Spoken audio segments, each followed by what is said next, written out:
get beaten. So there's that.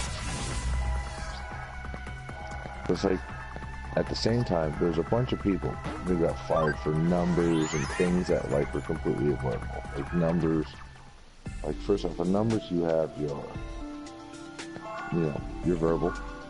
I guess that's the first thing, right? Verbal. Then there's the written. And then there's the 1 day, the 3 day, the 5 day. So now we're at 5, like, get your shit together.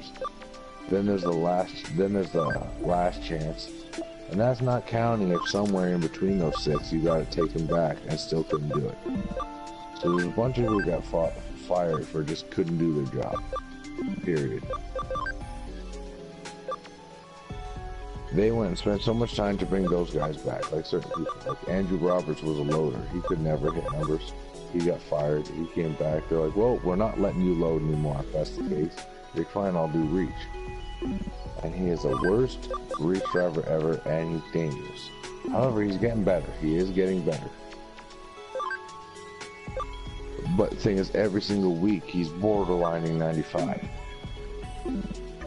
It's not that fucking hard to hit 100. I can sit there and talk on the dock forever, never ever put a time block, and I can still hit 100. And that's if I just do rebounds. What's wrong with you? Just gotta work for it. So there's that. The thing is, he's not even wasting his time. I don't see him sitting there talking and doing stuff like that. He just sucks. Kevin Aldridge is another one. Okay? And this is that guy that always in his back pocket is always threatening he's gonna call the fucking labor board. He's like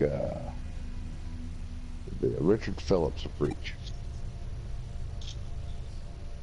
I call him Big Dummy. And the thing is, I don't mind him that much. But I did label him Big Dummy and it stuck, so everybody calls him Big Dummy now. Or Crybaby Time Blocks. One of the two. Crybaby Times. And you guys get fits on your night shift, right? I miss him and I miss Arnell.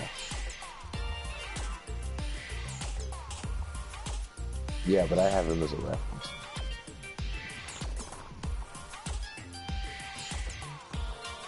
Oh, yeah, you guys got Joel too, right? Joel's amazing. Joel's a crazy guy. You can sit there and talk to him about anything and he'll put the time block in for the conversation. Like Joel's the best. And the reason he left Dave shift is because everybody's giving him time blocks because every other supervisor abandoned the floor. And there was nobody else.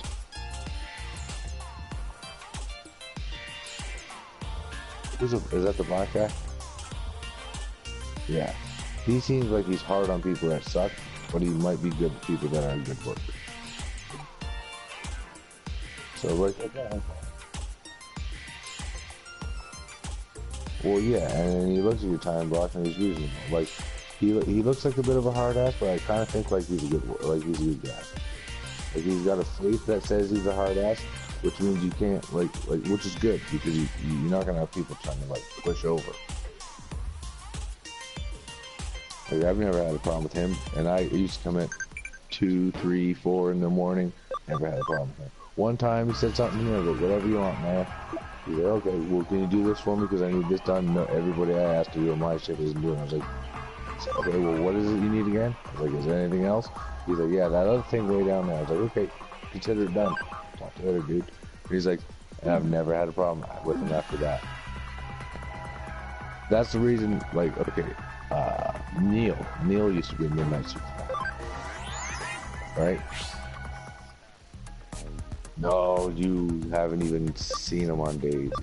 Okay, I used to come on midnights and Neil would be like, he'd ask me to do stuff because the dock, at one point, the dock was always flooded all the time. And that's when, like, standards were absolutely ridiculous. Nobody wanted to do them because you couldn't hit numbers. Like, I was doing 330 pallets a day for a 98. And, yeah. Like, 330 pallets. I was doing a pallet every fucking 45 seconds. And that's including congestion. And it didn't matter. So I do them, and he'd be like, I need these, and then I'd like, I kind of understood they get emails on what's been sitting there longest, so I'd pay attention to what's been sitting there longest, and I'd put that shit away first. Not just like, I know this goes in the 50s, so I'll do that, whatever. And then they started hiring retardedly, and now it's not like that anymore. But I assume after this contract goes through, it's probably going to pick up.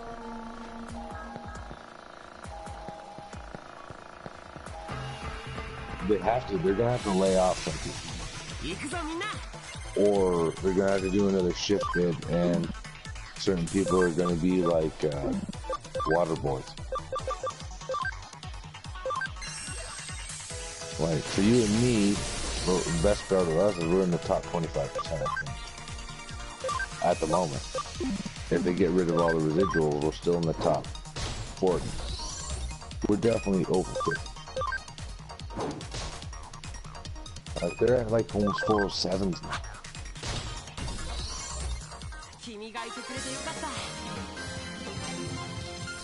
And here's the funny part. There are a couple things I said. One thing I said to Crystal Plant, I was like, dude, you know what's funny? He's like, what? I'm like, I did the math.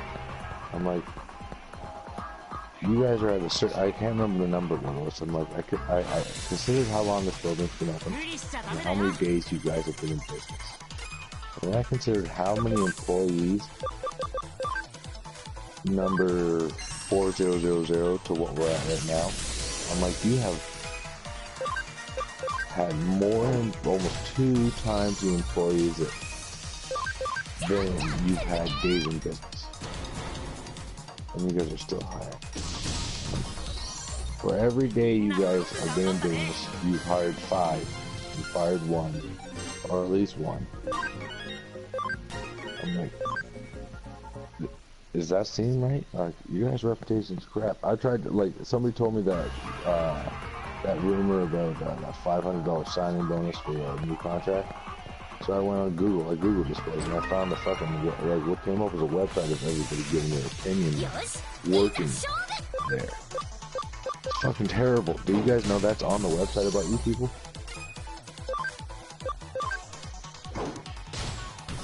Yeah.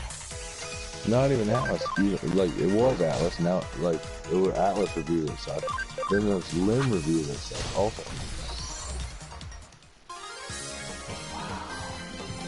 Now, I'm gonna put half of it in the back. It is a good place to work. If you like to work. Like, if you like, it's good. If you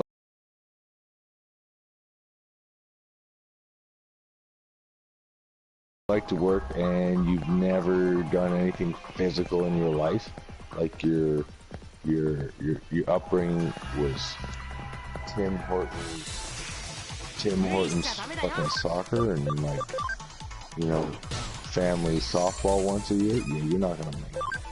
If you've never been to the gym or done any exercise, yeah, you're not gonna make it.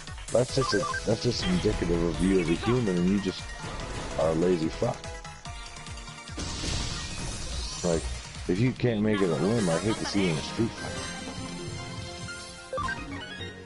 You're one of those guys.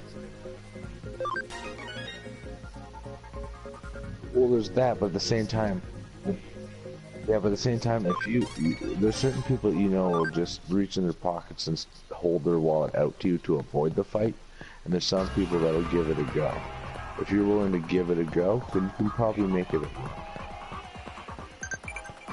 If you're one of those people that just want to run and call the cops and just be a fucking snitch because you don't know how to handle the situation or you don't want to at least stand up for yourself, you're not going to make it.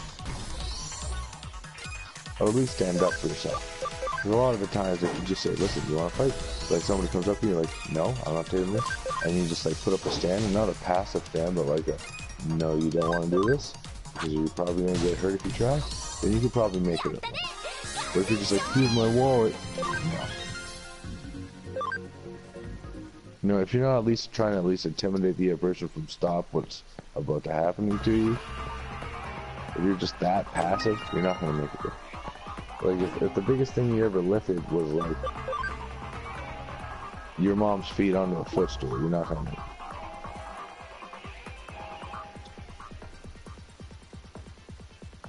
That's why I keep telling Alan Passer, like, Alan, I'm like, you gotta beat your kids. I'm not saying like as a regular habitual habit. I'm just saying if they do something wrong, hit them. I'm not saying like with a stick or like, you know, beat them to like where they have bruises. Don't make them one of them examples that keep going in the news right now. You know, give them a little smack or something. They need to know. Like, authority is authority. And if you work hard, you can be authority. It doesn't mean you get to trample people, but you need to understand that when you're not authority and there's authority above you, that you need to respect the authority above you. And a lot of kids, a lot of the new generations, they don't.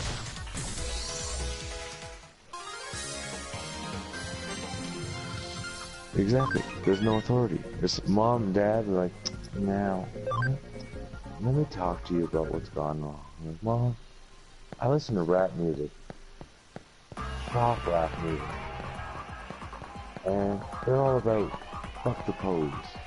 And if you're the police right now, fuck the police. And if I said that to my dad, he'd punch me in the side of my fucking chest. And he'd probably punch me in my fucking side too. Because if I said that to him straight to his face, and I acted like it was normal, I'd probably deserve it. Nowadays it's like, I don't know how to deal with you. Maybe we should go see a therapist. We'll put you on medication. Like, beat that fucking kid and let him know that, hey, guess what? Shit happens when you fuck up. So is that the kid's gonna grow up? And if your parents ain't gonna give you the $1 million that they've worked their whole life to earn, and they ain't gonna buy you a car, and you have to earn it yourself, you're gonna be sitting there crying, why can't I have it myself? You know what? I'm just gonna go steal it. And then they get in jail. Bail me out of jail, bail me out of jail. There's a bunch of hardened people that grew up where I didn't, that want to beat the crap out of me. I was like, well, let it happen. You should have learned from me. You thought me just smacking you in your ass was bad. How about someone putting it in your ass? Oh, it should have listened. It's your fault. The thing is, they didn't know any better because they're not allowed to make them know better.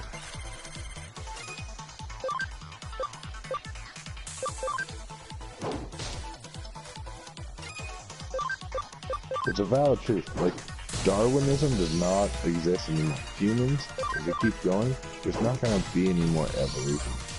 There might be de-evolution.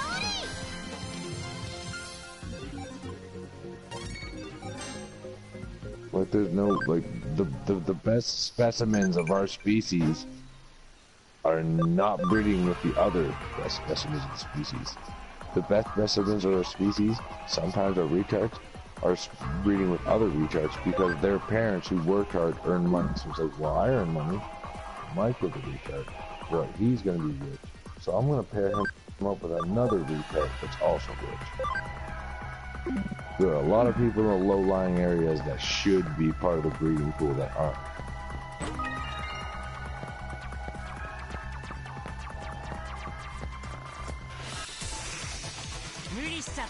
Weird scenario. Like, there's one thing I keep telling the supervisor, like, you guys keep putting up these yellow poles all over the place like it's gonna fucking stop something. Look at you. It doesn't matter how many things you guys put up. Stupid will find stupid. You can't protect against stupid. Next thing you know, somebody's gonna hurt themselves on one of these yellow poles. And then what?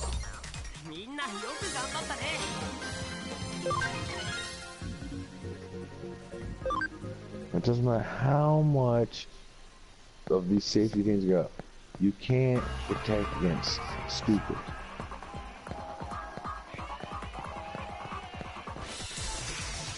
Like, Darwinism does find its way a little bit. But it's not happening at the pace it should. I'm not saying people should die. Because if it had been working the whole time, we wouldn't have to worry about that. Everybody's like, the dodo is extinct. Isn't it?